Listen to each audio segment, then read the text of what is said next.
வணக்கம் நண்பர்களே! இன்னைக்கு நம்ம பார்க்க போற படம் சமந்தாவோட அதிரடி நடிப்பில் வெளியாகிய பாக்ஸ் ஆஃபீஸ்ல 100 கோடி ரூபாய்க்கு மேல வசூல் செய்து சாதனை படைத்த மா இன்டி பங்காரம். நந்தினி ரெட்டி இயக்கத்தில் உருவான இந்த படம் ஒரு ஃபேமிலி என்டர்டெய்னர் ஆரம்பிச்சு சமந்தாவோட மிரட்டலான ஆக்ஷன் அவதார்ல முடியுது. படத்தோட முதல் பகுதி ஒரு கூட்டு குடும்பத்துல நடக்கிற சின்ன சின்ன கலட்டா நகைச்சுவைகள் ரொம்ப கலகலப்பா போகுது.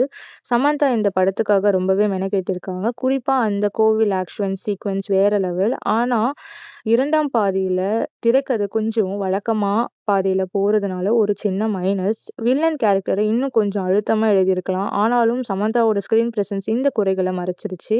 சந்தோஷ் நாராயணனோட பின்னணி இசை படத்தோட ஆக்ஷன் கச்சிதமா ஒரு பெரிய பலம்தான். மொத்தத்துல மா இன்டி பங்காரம் ஒரு கமர்ஷியல் விருது. சமந்தா ரசிகர்களுக்கும் ஆக்ஷன் படங்கள் விரும்புறவங்களுக்கும் இந்த படம் கண்டிப்பா பிடிக்கும். நீங்க இன்னும் இந்த படத்தை பார்க்கலன்னா கண்டிப்பா தியேட்டர்ல போய் பாருங்க.